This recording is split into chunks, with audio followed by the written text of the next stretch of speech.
Doy la bienvenida aquí en la cabina de enfoque a mi compañero Arturo Córdoba. ¿Cómo te va? Buenos días, Hola Arturo. Martín Carmona, la cerveza, amigo mío. La cerveza. Pero la cerveza artesanal mexicana, hay productos ahí notablemente buenos, ¿eh?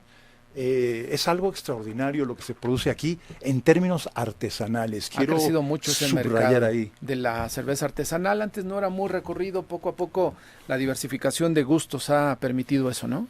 Sí, y eso me parece fascinante.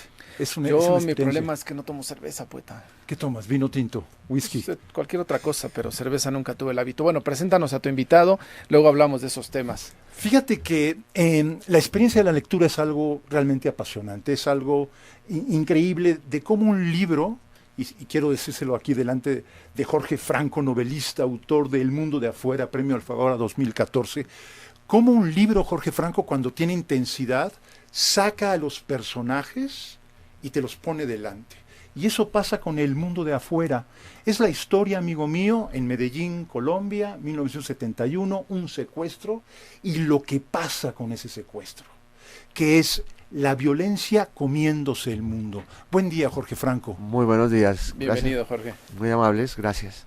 Dime una cosa, el secuestro es una cosa impresionante, pero ¿cómo es increíble, cómo sirve de pretexto, de pivote, para que aparezca toda la craquelación de la sociedad, ¿no? Exacto, no es el tema central, pero al mismo tiempo es una excusa para contar otras cosas. Lo cuento básicamente también porque fue un hecho real. Esta historia está inspirada en hechos reales que ocurrieron en Medellín desde los años 60, pero digamos que ya el momento más contundente fue en el año 71, que fue este secuestro. Pero era también para contar también un modo de vida, para contar el peso de las obsesiones también, que para mí era muy importante, porque aquí hay como un secuestro y hay una excusa que parece ser algo extorsivo, pero realmente no. Yo siento que son dos personas de mundos opuestos que se están enfrentando, confrontándose. Un poco siento yo como a la manera de la tragedia griega, donde cada uno ha asumido Mira qué su rol, interesante, claro. cada uno ha asumido su rol, pero necesita del rol del otro para complementar como su papel en esa tragedia y cumplirle el destino. Pero además el retrato de tus personajes, Don Diego, el secuestrado, que pertenece a la aristocracia colombiana, el mono Riascos, digamos que es el secuestrador, es fascinante pensar que no son, que el bien y el mal no son extremos, sino que están de alguna forma mezclados. Se vuelven tan humanos los dos que finalmente el secuestrado y el secuestrador, envueltos por la violencia, por el sistema, por el mundo social, se ven también ellos oprimidos, o sea, como si vivieran una vida no consciente, digamos. Sí, aquí también una de las intenciones no era presentar los personajes como el bueno o el malo, presentar la situación en blanco y negro, sino mostrar todos esos aspectos humanos que tiene también, que tiene la bondad, que tiene la maldad, y cómo a veces desde cada uno desde sus extremos se tocan en un centro. Ese centro en esta historia, por ejemplo, podría ser también la hija de este señor Isolda, Isolda.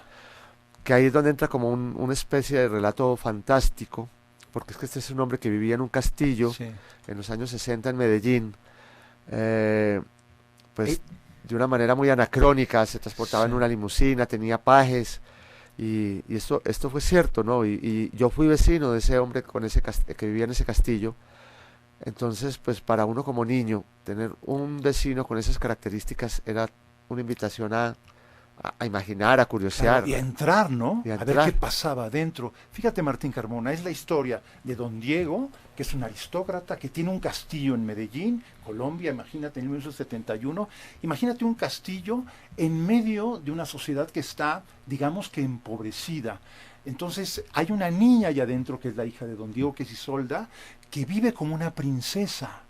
Y de repente al salir, al llevarla el chofer y salir a las calles porque tiene que ir a una clase de natación, presencia un acto de violencia. Y ese acto de violencia es una cosa, es como de repente enfrentarse a la verdad. Es muy fuerte, Jorge Franco.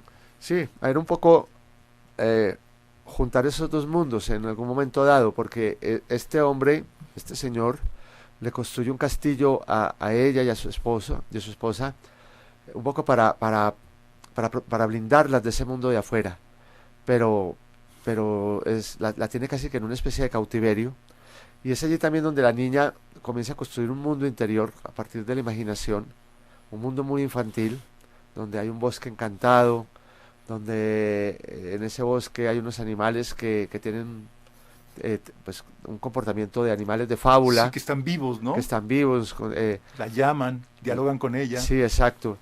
Y entonces, de todas maneras, no es una prisión y esta niña tiene que tener a veces unos contactos con ese mundo exterior y en una de sus salidas tuvo como ese infortunado incidente de ver ese otro Medellín, ¿no? Ese Medellín que se apuñala, que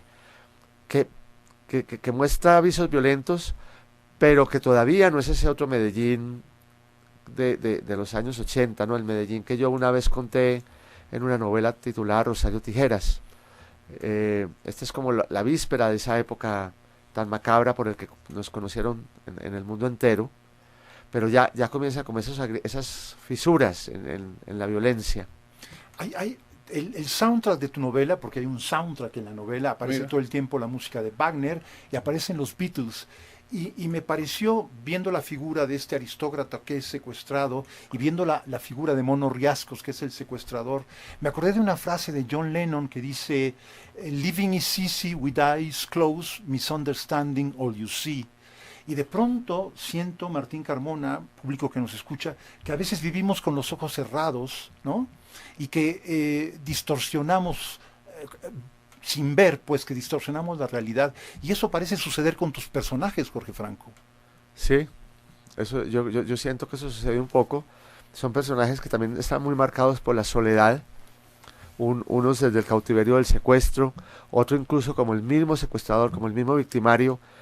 Yo siento que también está en una situación tan precaria como su mismo rehén, porque en primer lugar, no, así sea su víctima, no logra ejercer un poder sobre él como Claro, quisiera. nunca lo vence. Exacto. Está la soledad de la niña en el castillo, está la soledad de la madre ya luego en el secuestro cuando pues que está a la espera de lo que vaya del desenlace, más bien vinculada y conectada con la memoria de su Alemania natal. Y yo creo que es una novela que sí, que está muy marcada por la soledad de los personajes y por supuesto es un enceguecimiento que hablabas ahora que no nos llevó a ver a nosotros como habitantes de Medellín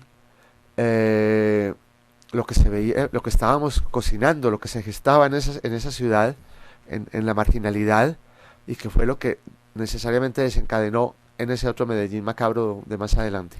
Pues me parece una novela muy importante, Jorge Franco, me parece una novela muy importante, Martín Carmona, público que nos escucha, porque es una novela que te muestra la realidad, que no le tiene miedo a decir lo que pasó, lo que pasa, y bueno, se llama El mundo de afuera. Me da mucho gusto que hayas ganado el premio Alfaguara 2014.